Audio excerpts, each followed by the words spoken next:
Imagine for a moment that your morning routine, that rather calming ritual with your lotions and potions, was slowly, inexorably doing you in. Not from some ghastly allergy mind, but from the very ingredients celebrated as the pinnacle of chic. Because what if I told you that the pursuit of beauty in the Victorian era wasn't just about cinching in your waist until you could barely breathe, but a literal, agonizing, and often fatal dance with death? Bit more sinister than a dodgy corset, isn't it? There you are, dabbing on what you think is perfection, only to find it's poisoning you from the inside out. Chilling, eh? Right then, pull up a chair, pour yourself a cuppa, mind the brewing time, 3 minutes for a proper steep, and let's dive into this macabre little tale.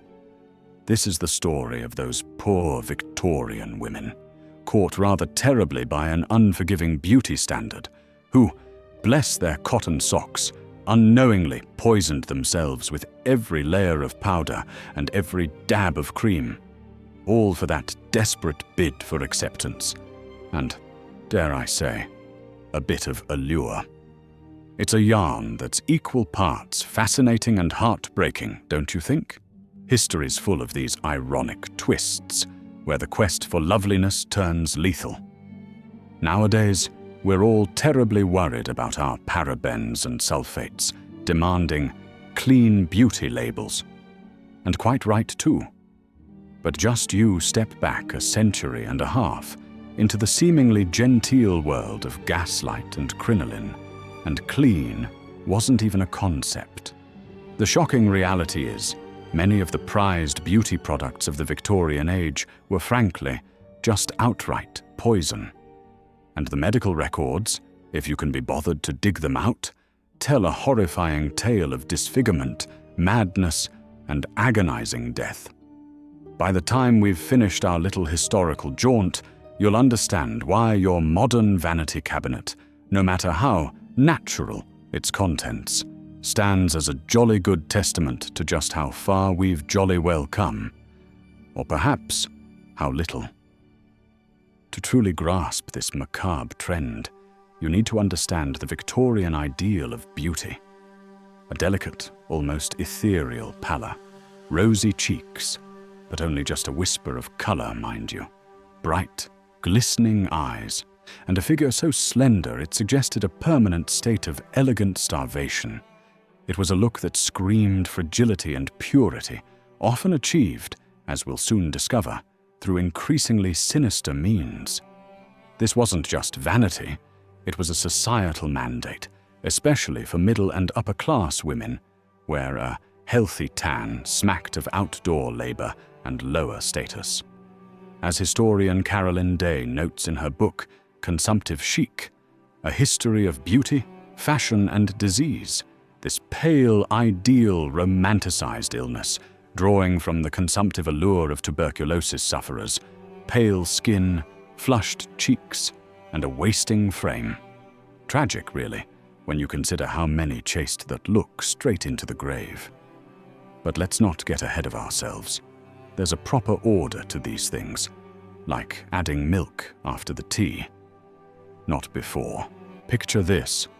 You're a Victorian lady, gazing into your looking glass, desperate for that flawless, luminous complexion that turns heads at the next soiree. What do you reach for? Why, arsenic wafers, of course. Those little tablets marketed as the secret to a radiant glow. You pop one daily, perhaps with your morning tea, convinced it'll brighten your eyes and smooth your skin. And at first it does. Your complexion takes on an eerie, almost otherworldly pallor. Your eyes sparkle with unnatural vigor. But oh golly gosh, it's the poison working its initial magic, stimulating blood flow before the horror sets in.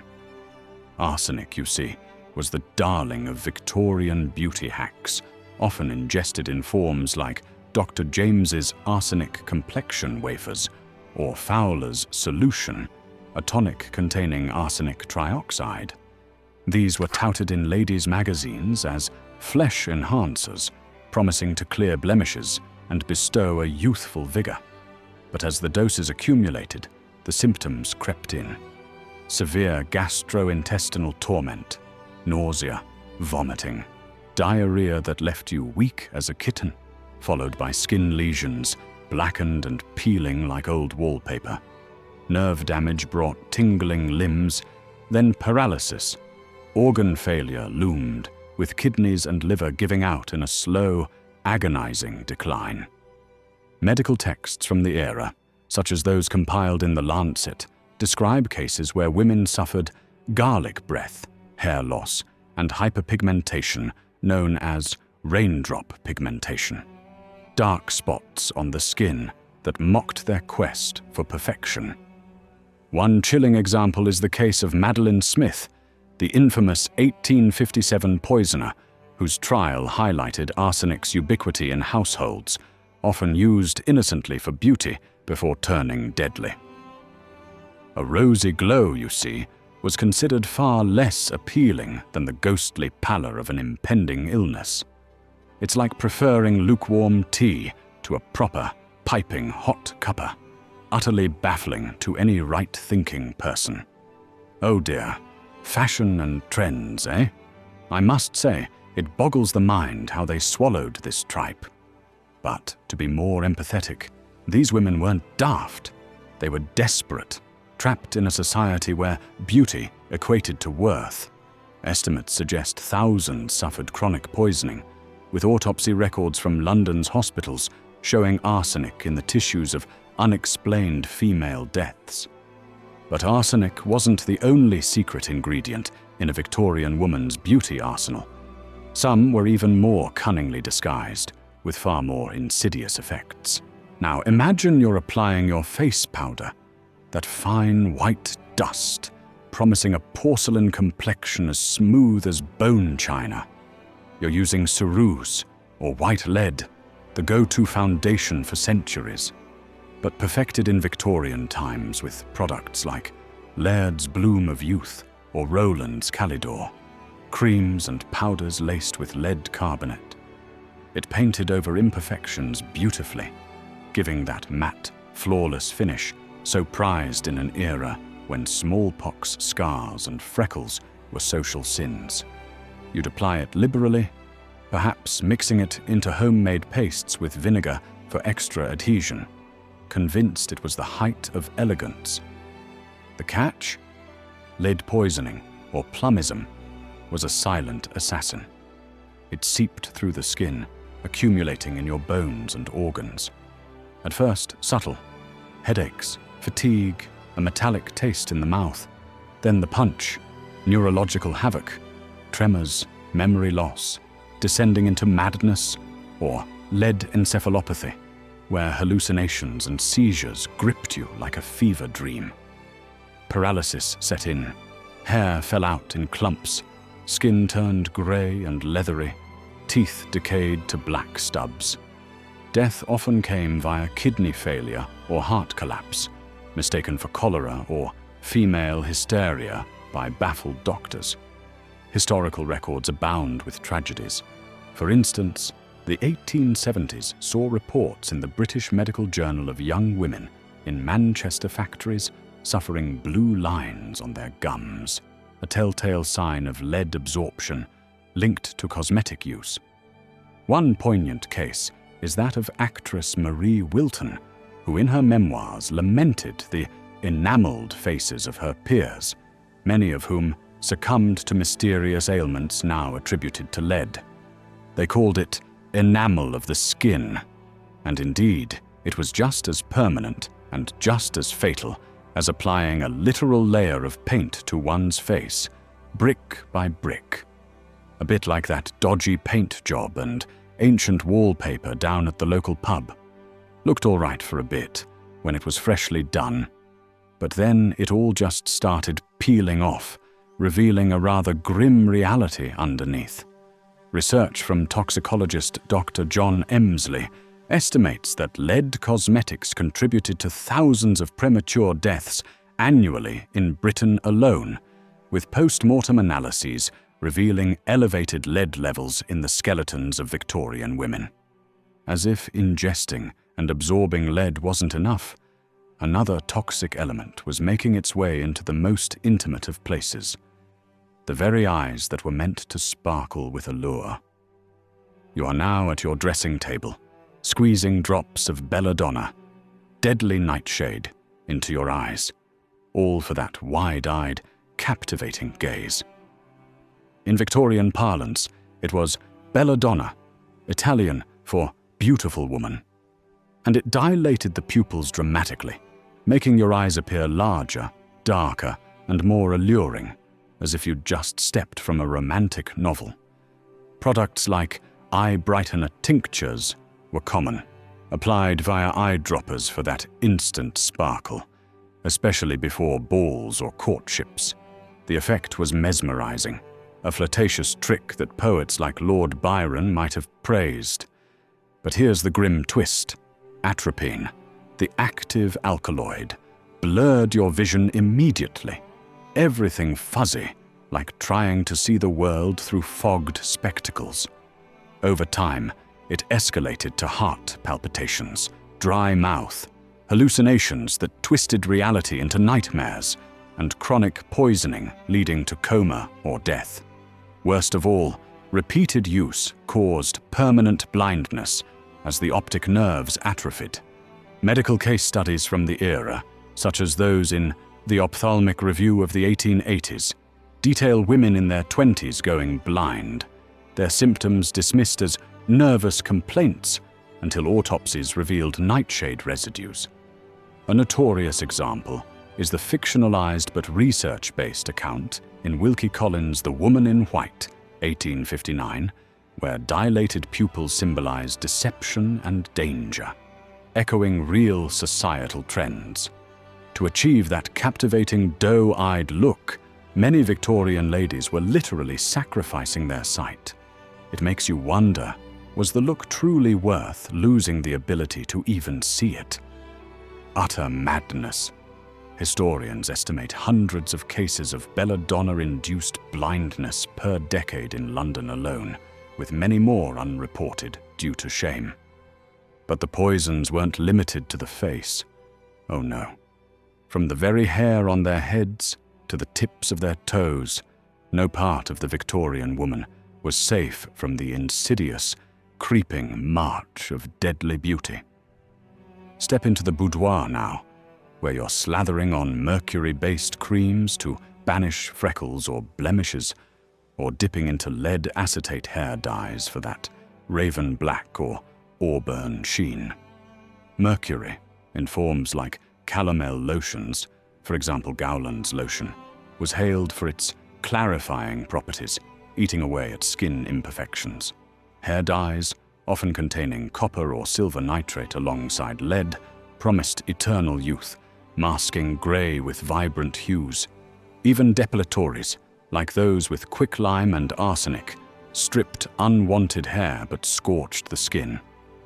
The fallout? Mercury brought tremors, hatters' shakes, borrowed from millinery workers, insanity from brain accumulation, kidney failure that swelled limbs grotesquely, and skin that sloughed off in sheets. Disgusting. Hair dyes caused scalp ulcers, systemic poisoning leading to convulsions, and baldness that defeated the purpose. An 1890 study in the Journal of the American Medical Association, cross-referenced with British cases, reported women with mercurial erethism, a madness marked by irritability and memory loss, often from cosmetic use. To mention a real-life horror, the case of socialite Lady Coventry in the 18th century, a precursor echoed in Victorian times, who died at 27 from lead and mercury poisoning, her beauty routine turning her into a withered shell. Dyes were no better. Copper-based ones led to green-tinged scalps and neurological damage, with thousands affected as per industrial health reports. If the face was a canvas for death, then the rest of the body was simply trailing along behind in slow, agonizing self-destruction. One almost expects them to have offered mercury lollipops to brighten teeth next. It's just unbelievable, isn't it? Like reheating that cuppa you forgot about earlier in the microwave. Seems like an innocent enough idea, but ends in a disaster that you probably should have predicted. These horrors weren't just the accidental side effects of blissful ignorance. There was a burgeoning industry, you see, and a shocking, utterly scandalous lack of regulation that ensured these poisons not only persisted but thrived, like that particularly persistent damp patch in the corner of a room that every rented flat has. You're in the doctor's surgery now, complaining of mysterious ailments, while the medical chaps scratch their heads. Slowly, they pieced it together. Those new illnesses, neurological decline, organ failure, skin necrosis, shared a thread with beauty routines. Pioneers like Dr. Thomas Oliver, in his 1890s thesis, linked arsenic and lead to cosmetic poisoning in female patients. You might think the Victorians, with their rigid morals and impressive scientific advancements, would have immediately recoiled from outright poisoning themselves. But when vanity and a good profit margin are involved, sometimes even death requires a rather strong argument, doesn't it? Bit like trying to convince a footy fan their team isn't the best. Public scares like the poison green scandals of the 1860s, where arsenic in wallpapers and dresses caused mass illness, made folk wary of cosmetics too. Journalists in Punch magazine satirized it, warning of death by vanity. Manufacturers, sensing the wind change, reformulated quietly, swapping lead for zinc oxide by the 1890s. They were driven by social pressure, not laws, as regulation lagged until the 1920s Pharmacy Act. That's right, it was the industry itself that realized the need to change and acted accordingly. They waited until kind of late, which is rather a shame. But even as the darkest truths began to emerge, the sheer scale of the historical devastation and the grotesque legacy it left behind remained a chilling secret, hidden in plain sight, like a rogue crumb in a freshly vacuumed carpet. Now we arrive at the heart of the matter, the bit that might make you set down your brew in disbelief. While individual cases were undeniably tragic, the true horror lies in the sheer, unimaginable scale. Medical records, often incomplete or misdiagnosing the root cause as consumption or nerves, nonetheless began to tell a grim story.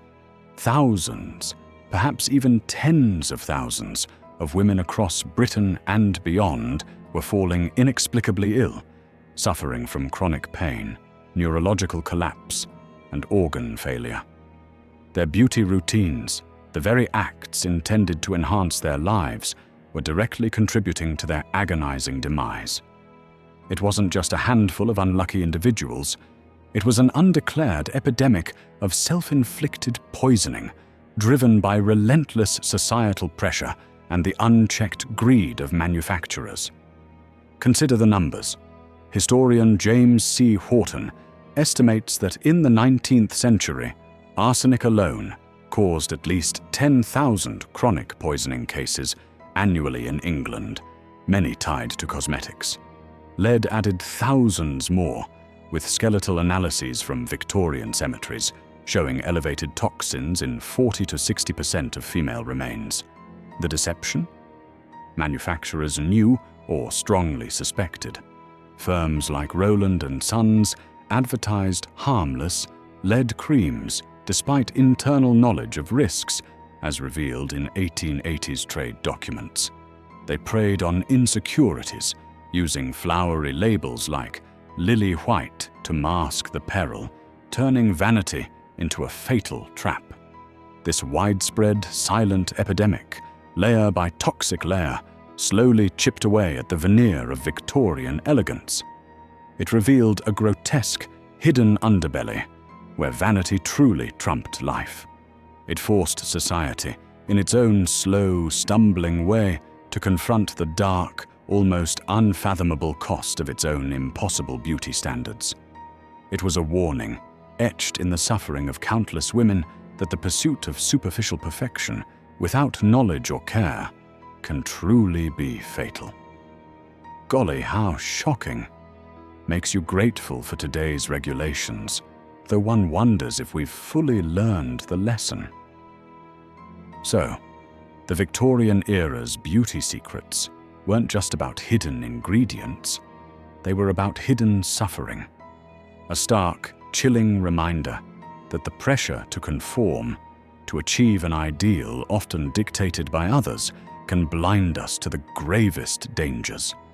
It was a time when the pursuit of an ideal could literally drain the life from you.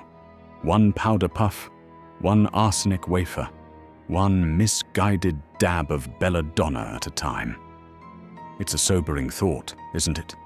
All this effort, all this pain, just to look a certain way. Makes you appreciate a good face wash and some beauty sleep, doesn't it?